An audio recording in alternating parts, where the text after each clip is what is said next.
जय हो सत्यनारायण भगवान। आइए सुनाते हैं सत्यनारायण जी की कथा। अध्याय तृतीय अध्याय। श्री सूत जी ने कहा, हे श्रेष्ठ मुनियों, अब एक और कथा कहता हूँ। पूर्ण काल में उल्कामुख नाम का एक बुद्धिमान राजा था। वह सत्यवक्ता और जितेंद्रिय था। प्रतिदिन देव स्थानों पर जाता और गरीबों को दान देकर उनको कष्ट दूर करता था। उसकी पत्नी सुंदर और सती साध्वी थी। भद्रशील नदी के तट पर उन दोनों ने सत्यनारायण भगवान का व्रत किया। वहाँ पर साधु नामक एक वैश्य आया। उसके पास व्यापार के लिए कुछ बहुत सा धन था। राजा को व्रत करते देख उसने विनय के साथ पूछा, हे राजन, भक्ति युक्त चित्त से यह आप क्या कर रहे हो? मेरी सुनने की इच्छा है, कृपया आप मुझे भी बताएं। महाराज उल्कामुख से ने कहा, हे साधु वैश्य, मैं अपने बंधु बांधवों के साथ पुत्र आदि की प्राप्ति के लिए महाशक्तिमान सत्यनारायण भगवान का व्रत व पूजन कर रहा हूँ। राजा के वचन सुनकर साधु नामक वैश्य ने आदर से कहा, हे राजन, मुझे भी इसका सब विधान बताओ। मैं भी आपके कथा अनुसार इस व्रत को करूँगा। मेरे यहाँ पर भी कोई संतान नहीं है। मुझे विश्वास है कि आपके निश्चय ही मेरे पास भी संतान होगी। राजा ने सब विधान सुन व्यापार से निवृत्त हो वह वैसे खुशी खुशी अपने घर आया। वैश्य ने अपनी पत्नी लीलावती से संतान देने वाले इस व्रत का समाचार सुनाया और प्रण किया कि जब हमारे यहाँ संतान होगी तब मैं इस व्रत को करूँगा।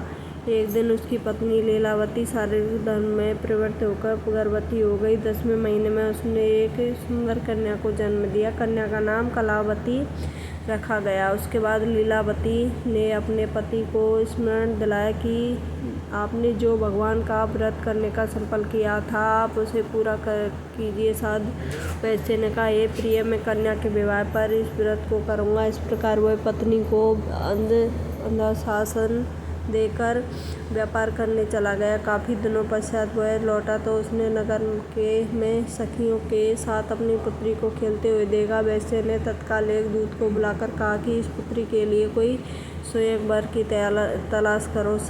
साधु नामक वैश्य की आज्ञा पाकर दूत कंचन नगर पहुंचा। उसकी लड़की के लिए एक सुयोग्य वणिक पुत्र ले आया। वणिक पुत्र को देखकर साधु नामक वैश्य ने अपने पुत्र बंधुओं सहित प्रसन्नचित्त होकर अपनी पुत्री का विवाह उसके साथ कर दिया। वैश्य विवाह के समय ही सत्यनारायण का भगवान का व्रत करना भूल गया। इस पर श्री सत्यनारायण भगवान को क्रोध आ गया। उन्होंने वैश्य को श्राप दिया कि तुम्हें दारुण दुख प्राप्त होंगे। उसने कार्य में कुशल साधु नामक वैश्य अपने जमाता सहित नावों को लेकर व्यापार करने के लिए समुद्र के समीप स्थित तारपुर नगर में गया। दोनों ससुर जमाई चंद्रकेतु राजा के नगर में व्यापार करने लगे। एक दिन भगवान सत्यनारायण भगवान की माया से प्रेरित एक चोर राजा का धन चुराकर भाग गया था। राजा के दूतों को उसके पीछा आते हुए देखकर चोर ने घबराकर राजा के धन को उसी नाव में चुपचाप रख दी। वहाँ वे सासुर जमाई बैठे थे। ऐसा करने के बाद वह भाग गया। जब दूतों ने उस साधु वैश्य के राजा के धन को देखा तो राजा ससुर जमाई दोनों को बांध कर ले गए और राजा के समीप जाकर बोले, हम ये 2-4 चोर पकड़ लाए हैं, कृपया बताइए कि इन्हें क्या सजा दी जाए। राजा ने इन दोनों की बात सुनी तो उन्होंने कारागार में डाल देने की आज्ञा दी। इस प्रकार राजा की आज्ञा उनको कठिन कारावास में डाल दिया गया। उसका धन भी छीन लिया गया। सत्यनारायण भगवान के श्राप के कारण साधु वैश्य की पत्नी लीलावती और पुत्री कलावती भी घर पर बहुत दुखी थी। उसके घरों में बहुत सारा रखा धन चोर ले गए।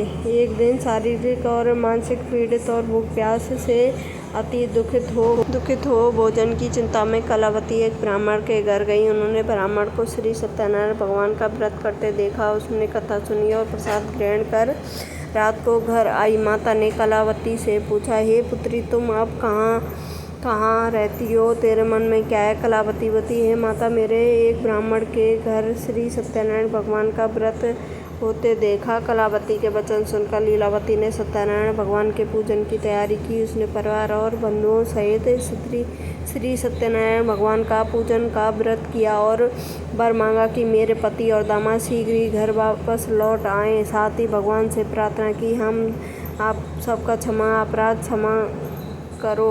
श्री सत्यनारायण भगवान ने इस व्रत से संतुष्ट हो गए। उन्होंने राजा चंद्रकेतु को स्वप्न में दर्शन देकर कहा, हे राजन, जिन दोनों वैश्यों को तुमने बंदी बना रखा है वे निर्दोष हैं, उन्हें प्रातः ही छोड़ दो, अन्यथा मैं तेरा राजपुत्र सब नष्ट कर दूंगा। राजा ने ऐसा वचन कहकर भगवान अंतर्ध्यान हो गए।